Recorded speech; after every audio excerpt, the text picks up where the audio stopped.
Galloway only won because Labour didn't stand a candidate. I regret that we had to withdraw our candidate and apologise to voters in Rochdale. But I took that decision. It was the right decision. And when I say I've changed the Labour Party, I mean it. Obviously, we will put a first-class candidate, a unifier, before the voters in Rochdale at the general election. If you thought that Labour and Keir Starmer were enjoying the support of ordinary citizens, as they claim on TV, you are in for a shock. The truth is that nothing could be farther from the truth. Recent events have shown that Labour are either lying to themselves or are completely living in a bubble. In a shocking twist of events, the Labour candidate in the Runcorn and Helsby by-election was left red-faced after a voter brutally dismissed her on the doorstep, delivering a blunt verdict on Sir Keir Starmer in the process. This isn't something you see every day, and it is a further demonstration that Labour is rapidly losing the support of voters. But how did this happen, and what did this prospective voter say? Let's break it down. Karen Shaw's the Labour candidate in the by-election. Bye. Bye-bye. No chance of me giving you my vote. Now, if it was Zara Sultana, happily. But I can't stand the man, wouldn't vote for the man. I'm going green. Bye-bye. Okay. Karen Shaw, Labour's candidate for the local elections, was out canvassing when she was firmly rebuffed by a resident. The voter said, "Can't stand the man, wouldn't vote for the man, I'm going green, bye-bye." It was such a shock that Ms Shaw was momentarily stunned. However, she responded ironically, "That was good," as the door slammed shut. The moment was caught on camera and broadcast by major TV stations. Most importantly, the situation comes at a sensitive time for Labour, with Sir Keir himself having already admitted that the contest will be tough. Obviously, Starmer is right about this one, because polls showed that Labour is quickly becoming unpopular with most voters, no thanks to Starmer's unpopular and mostly wrong decisions. But Labour's falling popularity also has to do with the character of some of its MPs, especially those closest to Keir Starmer. For those that don't know, the by-election was triggered by the resignation of former Labour MP Mike Amesbury, who quit after receiving a suspended prison sentence for assaulting a constituent. And to have a clear picture of the size of the task Labour faces in the election, recent polling suggests the race is much tighter, with Labour facing a serious challenge from Reform UK, even though Mr Amesbury secured a large majority at the general election. However, Starmer has refused to accept that Labour's difficult declining popularity is a direct consequence of his decisions. A Labour Party confident, united and absolutely focused on the issues affecting working people. And as a result, they put their faith in Simon and they put their faith in our party. Thank you for everything you did to bring about that result. And what a judgment this is on the Tories and Boris Johnson.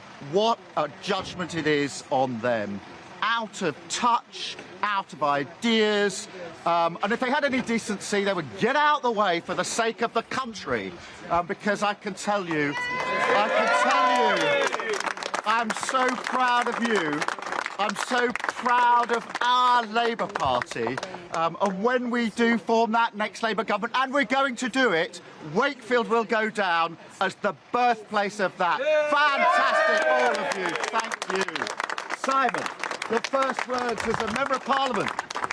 Thank you so much, each and every one of you that have turned out to campaign in Wakefield. We did it.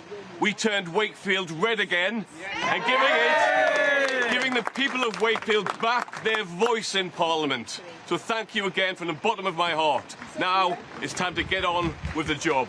Thank you. Thank you all. Fantastic. Keir Starmer. Okay, let's try and grab a word with the Labour Party leader if we can. Proving tricky at the moment, but we'll do our best.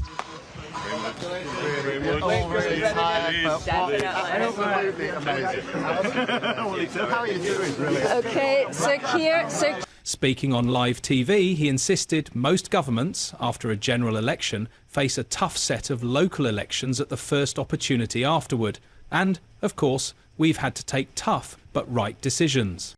Shocking, right? A Prime Minister facing one of the worst ratings as a leader in the history of British politics refuses to take responsibility for his decisions affecting millions of people daily but expects his party to win elections. Then, he quickly pivoted to blame another party for his failings, after insisting the government had a positive case to tell, pointing to NHS investment and a higher minimum wage, while launching a sharp attack on Reform UK, accusing the party of wanting to privatise the NHS and having a pro-Putin foreign policy. Alex, are Labour rattled? Absolutely, and they have every reason to be rattled, Ben, because you can see in the polling numbers, we are now averaging over 25% in the polls. 4 separate polling companies have put us in first place, so ahead of the Conservatives, ahead of Labour. Our membership has been surging off the scale. On Boxing Day, we were watching the ticker just to see if we'd overtake the Conservative membership. Left that far behind now. We're now less than 100,000 behind Labour, and on the current trajectory will soon be the biggest party, the mass membership organisation in this country. So yes, Labour are rattled, and they have every reason to be. We're starting to make progress in council by-elections as well, and of the 11 seats that we've gained in those by-elections, 7 have been from Labour. So yeah, Labour are rattled. Andy, why is the Prime Minister, instead of focusing on the agenda of the country and trying to get us back on our feet, why is he focusing on 5 Reform MPs who the likes of Wes Streeting say are irrelevant? Well, I mean, it was a political conference. It was the Scottish Labour Party conference. You expect at a political party conference there to be political speeches. There are Scottish elections coming up, so obviously they're going to address the parties in the same speech. He addressed the SNP, the Tories and the Scottish Green Party. So it wasn't just Reform. I mean, talking about polling companies, Opinion this month said that actually the Labour Party are losing more votes to the left parties, Green, Lib Dems and independent candidates than they are to Reform. The Tories are actually the ones that are hemorrhaging more to Reform. They're not rattled, but I think it would be stupid not to be concerned by the Reform UK, obviously, because they've got the ear of a lot of working class communities with strong speakers like Lee Anderson. The Labour Party do need to step up and start communicating to the working class communities better. Well, I think Reform came second. Correct me if I'm wrong, Alex, but Reform came second in 89 seats in the last election in July, all red wall seats. So they are up for grabs, potentially 89, 90 MPs. And also, can I just show you this? Reform in the brand... I know you are asking yourself, this again? It is like Starmer speaking to the press from one playbook only. So, he recites the same old line every time he talks and anywhere he goes. Expectedly, his comments have done little to stop growing concerns within Labour that its support may be soft in key areas. Friends, we start our work today in very good spirits. A record win. That's what we've done in Selby and Ainsty with Keir Mather. A record win.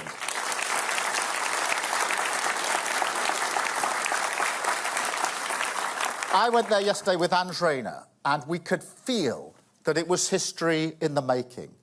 A huge effort from our activists, as it was in Uxbridge and South Ruislip, not least from our brilliant candidate, Danny Beales.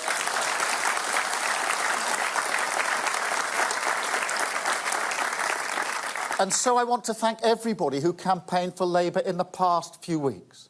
The Doorstep exchange in Runcorn will likely be seen by many as a symbol of disaffection among traditional Labour voters, with Reform poised to capitalise on their waning popularity. Talking about Reform UK, Nigel Farage is not backing down, saying his party is poised to win over voters in the Runcorn and Helsby council elections. Despite the constituency being the 16th safest Labour seat in the country, Mr Farage knows the party can do it. This is the first by-election of this Parliament. Wow, have we got a great candidate for the Runcorn and Helsby by-election. We've selected a candidate who's going to be a lawmaker, and I promise not a lawbreaker. I'm so proud to be here and part of this amazing Reform team. Together, all of you, me, Nigel, we're going to win this seat on May the 1st. Would you believe it? Already we've got tractors going up and down the high street, and we've been very, very strongly behind the farmers, and we're going to try and win this. We are doing it. We are doing it. We'll stand up and we'll be counted. This might be Labour's 16th safest seat in the country, but can we do it? Yeah! Speaking as the Reform UK unveiled by-election candidate for Runcorn and Helsby yesterday, Farage also said his party could take the seat in a hell of a tussle. The party leader said candidate Sarah Potchin, a former Tory mayor, had a much better CV than former Labour MP Mike Amesbury, who resigned after being handed a suspended prison sentence. It was classic Farage, speaking to the heart of the matter without using the usual politician soundbites. At the same event, the party's candidate Sarah Pochin took a swipe at Prime Minister Keir Starmer. As Mr. Pochin told the reporters at the event that reform stands up for common sense, which is sadly lacking in our politics at the moment. The British people want to get back to basic good values of what we care about, and Reform is the party that is standing up for British values. Ms Pochin then slammed Keir Starmer's first 10 months in office as an absolute disaster, adding how she believes the two-tier justice system is an absolute disgrace. Mr Farage said he was very, very proud as a party that were putting someone like this up for the first by-election of this Parliament. Then he sustained Pochin's claim of a two-tier policing and justice system, saying, "When somebody who's given such a large chunk of their life to the magistrate as Sarah has come out and tell you that she fears we've got two-tier justice, I think people need to start listening." For those that don't know, Ms Pochin, a former Cheshire East councillor and magistrate, was announced by Reform outside of their new Runcorn office, where Mr Farage introduced her as someone who is going to be a lawmaker and, I promise, not a lawbreaker. The Reform candidate was a councillor for the Cheshire East Authority from 2015 until 2023 and was mayor of the council from 2021 to 2022. Going back to Labour and its candidate, Ms Shaw, polls suggest they have an uphill task to retain the constituency.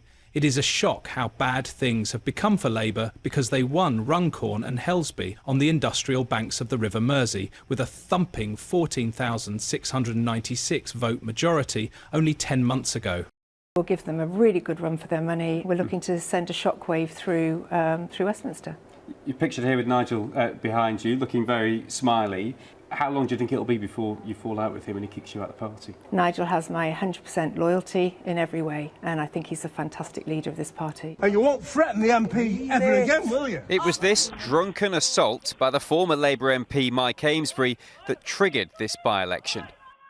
Before the punch-up on this high street last year, this was one of the safest Labour seats in the country. But now, less than a year into government, Keir Starmer could be about to get a bruising from an insurgent Reform UK. Now, I'm here with Karen Shaw, the Labour candidate in the by-election. Labour cabinet ministers have been dispatched to help in Runcorn, but the Prime Minister is yet to make an appearance. This might be why. Can't stand the man, wouldn't vote for the man. I'm going green. Bye-bye. OK. That was good. Less than a year ago, this was a safe Labour seat. Now it's too close to call. What's happened? Look, by-elections are always difficult, aren't they? But in the end, the new government has inherited a really difficult situation. However, a close look at the issues in the consistency will give you an idea of why they are struggling. Among a long list of grievances are immigration, the state of the town centre, the leadership of the local council, and cuts to the winter fuel allowance, a big issue in a constituency where 1 in 5 people is over 65, bigger than the national share. Over the weekend we saw that the government had announced the closing down of the asylum hotel locally. Do you think there's a recognition that Reform are snapping at your heels in the local area? I think, and I've said this before, that closing down the asylum hotels was something that was in the manifesto last year at the general election. It's just not something that is much talked about.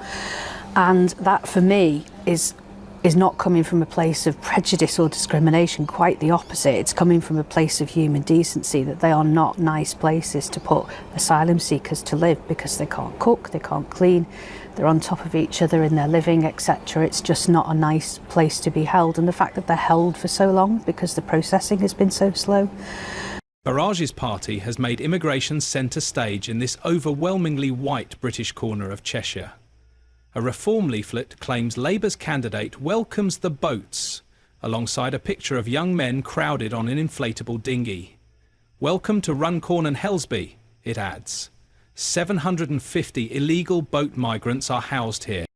However, the figure is slightly exaggerated, as the latest Home Office figures suggest 345 asylum seekers were being housed in temporary accommodation in the 2 local authorities that span this constituency, representing 0.37% of the population. Most of those asylum seekers are in hotels, such as Daresbury Park, a once lavish wedding venue that some see as a symbol of local decline. So, as voters go to the ballot, Labour are keeping their fingers crossed, expecting the best, but prepared for the worst. If you enjoyed this political discussion, like the video and subscribe to the channel for more interesting content.